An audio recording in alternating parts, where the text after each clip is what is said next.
Medyo slushy lang siya ngayon. Actually, dapat hindi ako nag-low gear.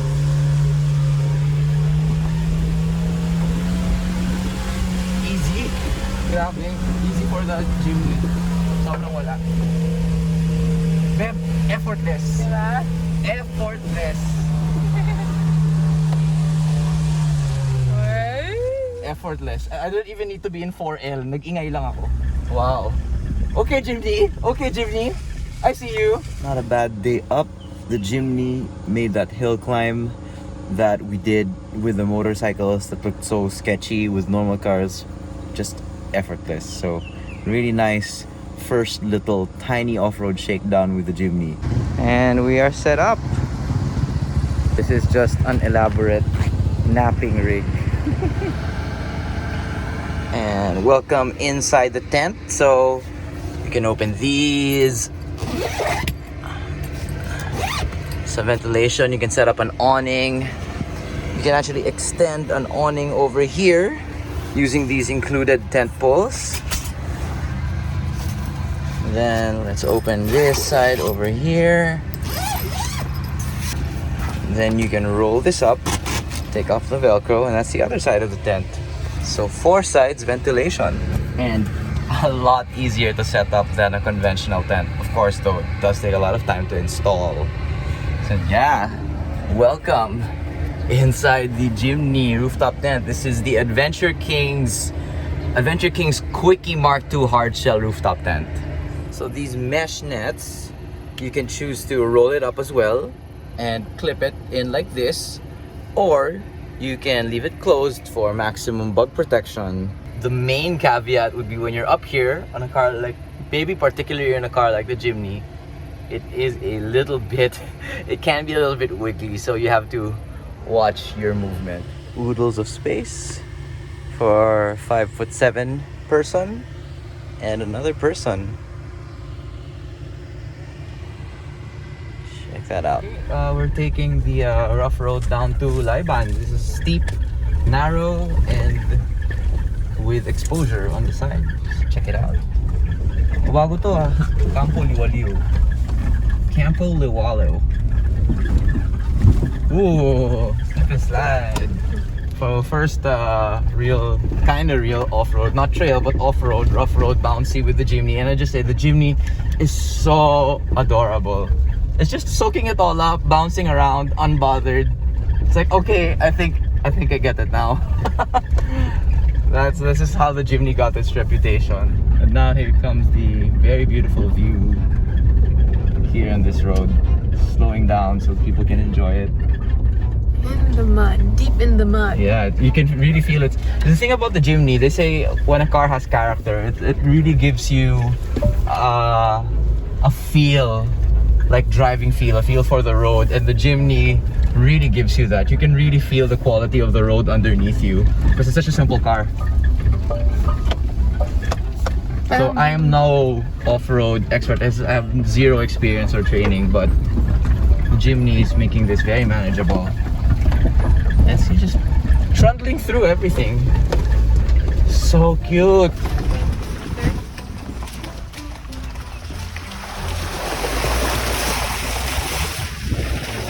So it's funny, we did this the first time on the back of a Raptor. It seemed so extreme. And it's not that it's not extreme, but when you do it on a Jimny, the character is totally different. Here we go, I can't believe it. I remember saying in the first vlog, I have to learn how to do this. Well, now I'm just kind of doing it. A duck, a swan, I don't know. So pretty.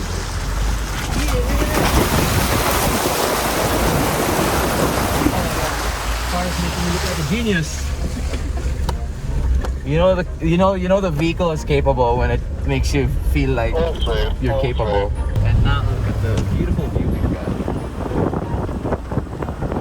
This is so fun! I love you, Jimny! Ano to? So what you do, go to gitna, and then kung gusto mo daha-dahanin mo.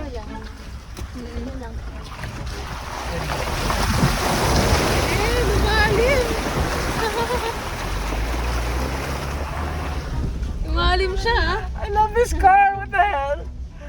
Yan, dahan-dahanin mo kung kupa. Madulas yan eh. Ano ito? Nasa ano na po? Hindi, ano yan? Laiban na yan. Oo nga, Laiban na nga to. Dahan-dahan. Go, power.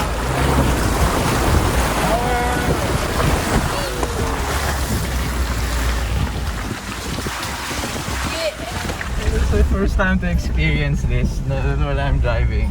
If you took a normal car here, you would just be like, oh my god, my car! Yeah.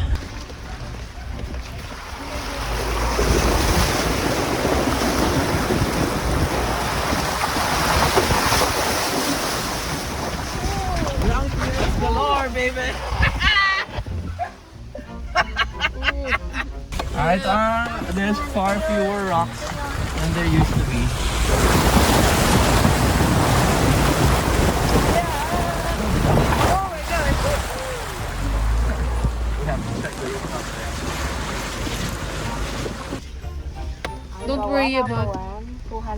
Don't worry about the rock.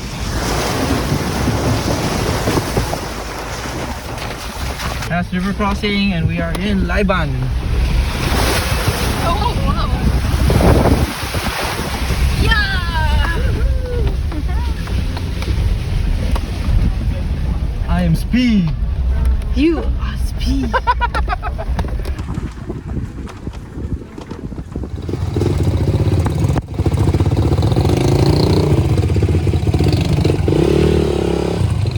Champ taking its first time off-road like a true champ.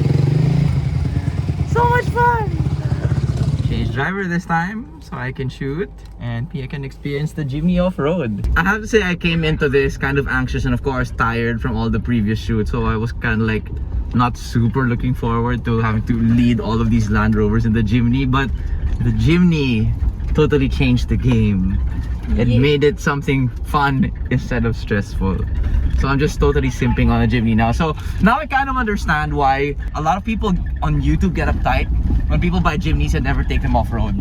Because you never see the true character of the Jimny until you take it on some rough off-road. It's kind of like a Royal Enfield Himalayan. You just kind of like step on the gas a little bit and keep going. It's made to do this. Exactly.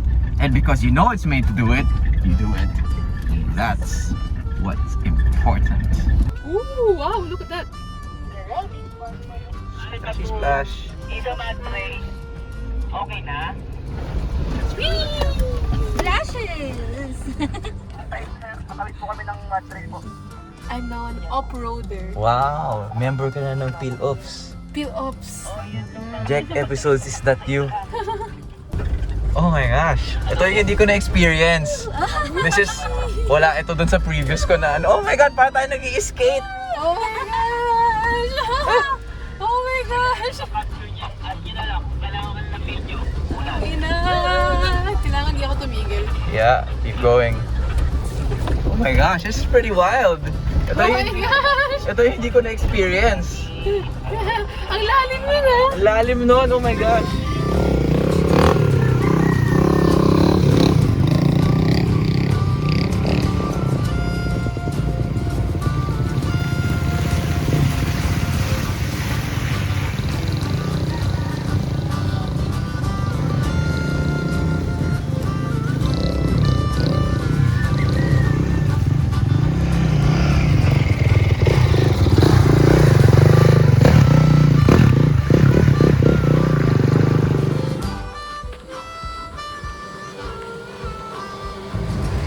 Jimny's first day out in the mud. And everyone is getting stuck in the mud. Yeah, it's, See if I'm stuck now.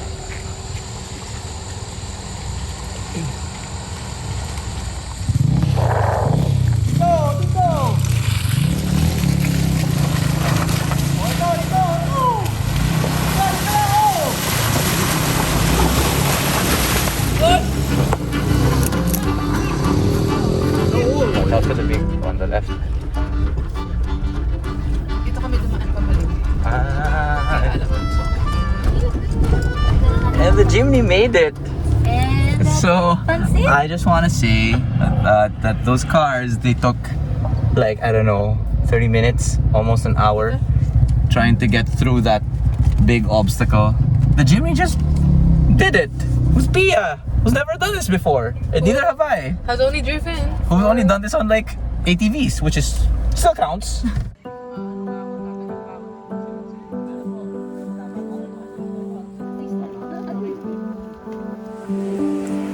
Going for a little hike to round out the day and to to make the trip, the off-road trip, worth it. The whole point of driving here is supposedly to get to these falls, which you would have seen in a previous vlog. Watch it here.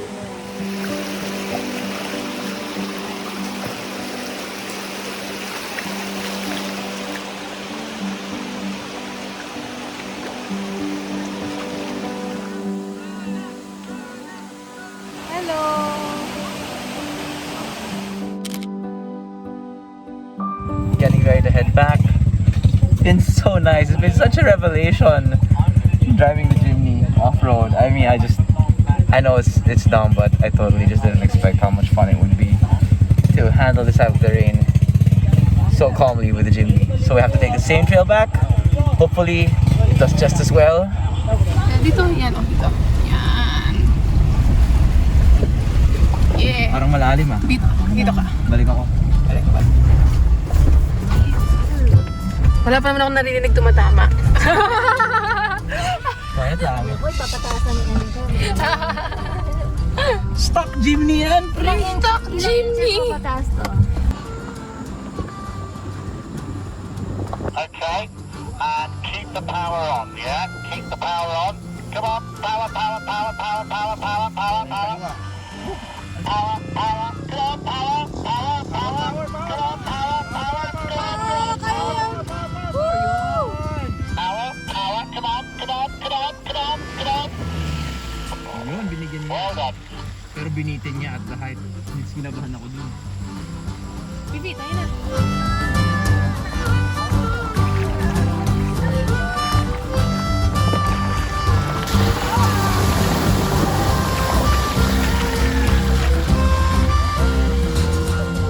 Yung clip na yun ng Jimny, si Kuya Gilbert kumuha. Guide natin sa ATV Adventures.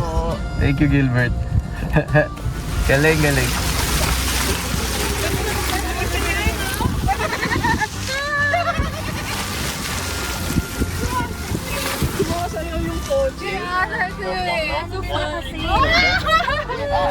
Rampa daw, hindi kayo rampa daw. Keep it straight. Keep it straight. Okay. Yeah, keep it straight. I mean, keep your manivela straight. Down. Grabe to. Sorry, ang ingat ko. Ganun talaga. First time ko to ginagawa eh. Uy, Bibi! Nakakagulat eh. Yan, we're gonna be... Okay, go, go. Kailangan lang matitibay yung steering. Yan, huwag ka titigil dyan. O yan, tama. Sasayaw ka lang yun. Mas maganda yung run ni Pia.